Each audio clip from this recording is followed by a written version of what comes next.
mean, you look at Caitlin and you look at the way she passes the ball, and so sometimes things are going to happen that way, and that's okay because we're not going to let her hang her head. We're not going to hang our head off of any missed passes because we're still continuing to gel together, and we know that she's a great passer. And so if she thinks she can get that ball there, she's going to throw it, and if I miss it, then we're good. All right. Don't worry. We're good. Thanks, AB. It's great playing beside her. I think the attention she gets and her ability to see the floor and make the right decision in crucial times are really important. So it's really great. And I feel like how I've helped her is just continue to allow her to know that like she's made for this league. She can dominate in this league and just to continue to be her. Just continuing to be in her corner and cheering her on. I think the biggest thing, especially, as a player and a competitor, it's super hard when you have to sit out. And so for us, just making sure that she knows, listen, we got your back no matter what. And I think that's really all we can do because as a player, you deal with stuff differently and you kind of just get through stuff differently. So, I mean, we're just doing our best job of just letting her know, like, listen, we got your back, take your time, but we got you. Aaliyah Boston just lit a match, and the whole WNBA went up in flames. She didn't just flip the script, she set it on fire. Forget All-Star Game drama. That was child's play compared to what she just dropped about Caitlin Clark. This wasn't your usual post-game fluff. It was a full-blown power statement, the kind that felt like Beyoncé pulling Oprah on stage mid-concert and handing her the mic. Whatever happened behind those locker room doors, whether they're assembling a dream team or launching a global takeover, Aaliyah's mic drop moment sparked a chain reaction that hijacked social media, shook the league, and sent the internet into full-blown meltdown mode. Strap in, because this is the kind of beautiful chaos we live for. Caitlin, I'm just curious, how have you seen Aaliyah's playmaking develop this season? To be honest, I'm not sure it's, changed because I've always said Aaliyah is a great playmaker. If you watch her game, you know how good she is with the ball in her hands. She brings the ball up full court. There's even times last year, I think it's just a comfortability thing because in the past she plays more on the block.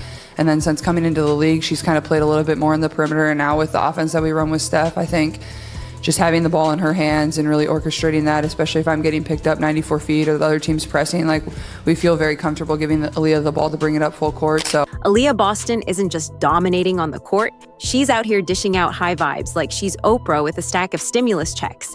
You get a screen, you get a rebound, you get a whole new sense of purpose. She doesn't just elevate the play, she elevates the people. In the middle of a timeout, she's that teammate who somehow makes everyone believe they're unstoppable. It's not just team chemistry, it's transformational, magnetic leadership in sneakers. Honestly, she's the WNBA's answer to duct tape. Strong, steady, and holding everything together. Unlike some of those recent front office moves that left fans scratching their heads. And if Aliyah's the glue, then Lexie Hull is the spark. Quiet but electric, endlessly reliable, and scandalously underappreciated. When she looks at Caitlin Clark, she's not caught up in media buzz or clickbait narratives. She sees what matters, a true hooper, not a brand, not a talking point, just a pure-blood baller who makes defenders disappear and turns the court into a viral highlight reel. They're not just running plays, they're laying the foundation for something real, in a league still figuring out how to cherish what it's got. Is Caitlin Clark the GOAT, greatest of all time, without a title? I mean, duh, yeah. We talked about how great Coach Staley was, right? How authentic she was. What did she say before she left? She gave her an interview after the game, right? Press conference, this and that. There. And the last she said is Caitlin Curry Clark. If you're out there somewhere, and she said, "Yo, you are one of our biggest GOATs. You've changed the game." You guys love to talk about Brianna Stewart and how great she was, right? Tarazay, you got who else? You got Maya Moore. All these was phenomenal though. They ain't changed the game. And Lexie? She's been ignored more times than a WNBA highlight at halftime of a men's game. But now, her voice is ringing loud alongside Boston's. Caitlin isn't just adapting, she's defining the direction. Then there's Kelsey Mitchell, walking with that finally found my people energy. She spent years dragging this franchise forward like a solo Uber driver stuck in rush hour, doing it all while barely catching a break. But now, she's surrounded by legit hoopers who pass the ball back and actually have her back. This isn't a rebuild, this is a full-on basketball uprising. You can hear the joy in her crossover. It's smooth, effortless, like a sigh of relief that's been waiting to break free. As soon as they announced that Caitlin Clark wasn't going to be in the wasn't playing the All-Star game or wasn't going to be in the three-point contest, ticket prices went down 50% for the WNBA All-Star game here in Indianapolis over the weekend. 50%. When she was hurt for 2 weeks, WNBA ratings went down 50%. Like when she plays, people watch. If she's not involved, people don't watch, and that's their biggest problem is you got the one player that people watch. She's slinging assists like they're clearance deals on Black Friday, and for once, somebody else is finally drawing the double teams. That smile, it's not for show. It's earned. The chemistry, straight up electricity. Kelsey's been dreaming of a crew like this. It's like waiting seasons for your favorite series to get renewed, and now, this Fever squad feels like one of those chaotic smoothie blends that somehow just works. Aaliyah's dominance in the paint, Caitlyn's flamethrower range, Lexie's relentless grind. It's so intense, even your Fitbit would be gasping for breath. The flow's real, the rhythm's tight, and then there's that unspoken telepathy, the kind that happens when players don't just know each other's moves, they feel them. And every they have it. Like this old girl, Caitlyn had. Okay, yeah, there it is. Every barbershop talk, right? Yep. Those are real sports conversations, right? From my background, from my culture, right? It's LeBron, it's the Lakers, it's Patrick Mahomes. Nah, it's Caitlyn Clark. She's changed the game. I haven't seen no player in basketball other than one dude. And he got 4 championships. And he's one of the GOATs, Stephen Curry. I haven't seen nobody like her. And the last thing I'm gonna say is about why she's the GOAT without a championship. Did y'all see the game? You see the mismatch? Before the ball was tipped up, you just see the mismatch. And if she didn't play for Iowa, first of all, who's going to Iowa? Who's going there? Aaliyah's screens, they're practically love notes written in pick-and-roll form. Caitlyn catches one, and suddenly she's got more open space than a Kardashian's walk-in closet. Defenders are out here spinning like confused GPS signals. Do you switch? Do you trap? Or just call for help and cry into your clipboard? Aaliyah doesn't chase the limelight. It chases her. Every possession, every bruising screen, every gritty floor, Dive screams one thing loud and clear. She's not here for highlights. She's laying the bricks for something permanent. Because for the first time in years, this Indiana Fever team isn't just a placeholder, it has an identity. Not some rushed patch-up job, not another maybe next season rebuild. We're talking structure, cohesion, and a vibe that's absolutely off the charts. This isn't fake it for the camera's friendship, it's real, goofy, ride-or-die energy. The bench is basically a hype squad with TikTok-level choreography prepped for every clutch bucket. One three-pointer, and suddenly it's sink or swim with routines that would make a boy band jealous. But fairy tales in this league, they always come with a twist. Because for all the magic bubbling in Indiana, it hinges on one thing: letting Caitlyn Clark be Caitlyn Clark, not boxed into a system, not shoved into silence. If she's given space to cook, and Boston keeps holding it down like the soul of this squad, then we're not talking rebuild anymore. We're witnessing a renaissance.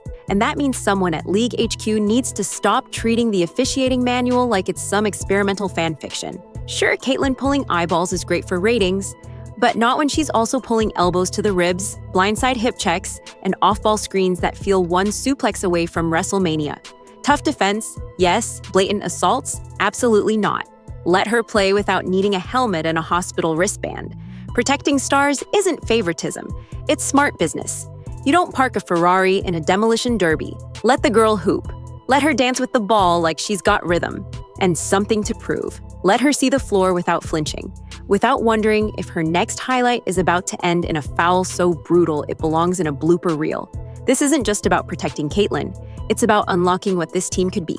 Because when Aaliyah is fully locked into her zone, when Lexie's darting around like caffeinated chaos on defense, when Kelsey's dishing out dimes like she's hosting an Oprah special, and Caitlyn's stretching defenses like overworked elastic, this squad clicks, it flows, it makes sense. And more than that, it's actually fun. People aren't just doom scrolling anymore. They're tuning in. Folks who couldn't name a single Fever player last season are now arguing lineups on Reddit like they've got front office credentials. Suddenly, Indiana Fever and Legit Contender are being said in the same breath at barbershops, and nobody's laughing. That's not a coincidence. That's chemistry. That's what happens when a franchise stops duct taping desperation together and finally starts building something solid. And right at the center of that foundation, Aaliyah Boston. Still clocking in, doing the dirty work, smiling through the madness, and making everyone around her better, just by showing up. She's not chasing drama or feeding the media beast. Because when players feel safe, valued, and actually enjoy showing up to the arena, that's when the magic really starts. And right now, Indiana might just be the league's latest magic trick, a blend of Caitlyn Clark swagger, Kelsey Mitchell stability, Lexie Hull's beautiful chaos connect, and a whole lot of Aaliyah Boston redefining what it means to be a franchise cornerstone. So if you're still unsure whether this duo is the real deal, check the scoreboard, feel the energy in the building. Ask anyone who's watched more than 5 minutes of Fever basketball lately and didn't cringe into their popcorn, because Aaliyah and Caitlin, they're not just clicking, they're cooking. And if this league can keep them healthy and standing, Indiana's not rebuilding, they're ascending. And let's be real, if Aliyah hadn't said a word about Caitlin, you know people would have noticed. In today's hyper-speed WNBA media cyclone, silence doesn't read neutral. It reads sus. But no, Aliyah spoke, loudly. And the moment she did, Caitlin didn't just boost her teammate, she blasted her into the spotlight, cranking the bold type to max. Now, Aaliyah Boston's name is floating in that same rarefied air, right next to jersey retirements and family secret recipes. This duo, they're not just working, they're flipping the entire script of Fever basketball, because the Caitlin Clark effect isn't just hype, it's rewriting the league's emotional playbook. This isn't PR, it's a gravitational shift, and the smartest move any teammate can make, strap in and launch with her. Aaliyah Boston, already elite, but now she's undeniable. She's been owning the paint for years, with poise, power, and next-level basketball IQ. But now the cameras are rolling. Now the casual fans are finally paying attention. People flipping through channels are stopping mid-scroll, eyes locked like, wait, Yuako, who is that post monster moving like she's floating? It's like ballet meets demolition derby. That's Aaliyah Boston. And thanks to the spotlight Caitlin Clark dragged in, the entire Fever squad is finally stepping into frame. The grinders, who've been putting in work behind the scenes, they're finally getting their shine. Off-ball movement is getting the slow-mo treatment. Jersey sales are climbing. The highlight reels, expanding by the second. No one's out here saying Caitlin made these players. They were stars in their own right. But what she did bring was visibility. She brought attention. She brought the spotlight that women's hoops has deserved for years. Caitlin's the megaphone, but they're the message. And now, the world is finally listening. So yes, it mattered when Aliyah said what she said. That wasn't just some polite compliment. That was a moment. A queen recognizing another queen. And the internet practically curtsied, because when someone who doesn't need to say anything decides to speak up, that's not just respect. That's unity. That's elite-level basketball diplomacy. And let's be honest, it shut down a whole mess of nonsense before it even got started. If she hadn't said it, you already know what the headlines would have looked like. Aliyah feels overshadowed. Caitlin's not clicking with the culture. Is there tension brewing in Indy? You know the drill. But instead, Aliyah squashed it all with just a few honest words. And just like that, the whole vibe shifted. And don't get it twisted. This kind of public praise, it's not easy. These are elite competitors, not hype machines. Ego, pressure, media politics, it all makes moments like that rare. So when Aaliyah Boston took a beat to say, yeah, Caitlin's presence made my light shine even brighter, that's not weakness. That's power. That's leadership. The kind that doesn't live in the stat sheet. Let's call it what it really was. A boss move in sneakers and grace. Aaliyah Boston isn't out here worrying about getting her spotlight stolen. She is the spotlight. She's adjusting the angles, widening the lens, and giving the world a better view. Sure, Caitlin brought the cameras, but Aliyah's the reason they're still filming. And here's the best part. It works both ways. Caitlin's game is changing. She's not just chucking logo threes anymore. She's learning how to work with a dominant post, how to dish inside and cut, how to blend into a team instead of always being the system. That's growth. That's maturity. That's the kind of evolution that turns a group of talented individuals into a contender. Aliyah didn't need Caitlin to be a star. Her resume speaks for itself. But Caitlin helped turn up the volume so everyone else could hear what Indiana's been shouting for years. This isn't rivalry. This is a masterclass in chemistry. It's what happens when two future legends collide and choose to build, not battle. The result? A win for the Fever, a win for the league, and a win for every fan smart enough to be watching. If you're loving this duo as much as we are, hit that like button and subscribe for more WNBA magic. Trust me, this story's just getting started.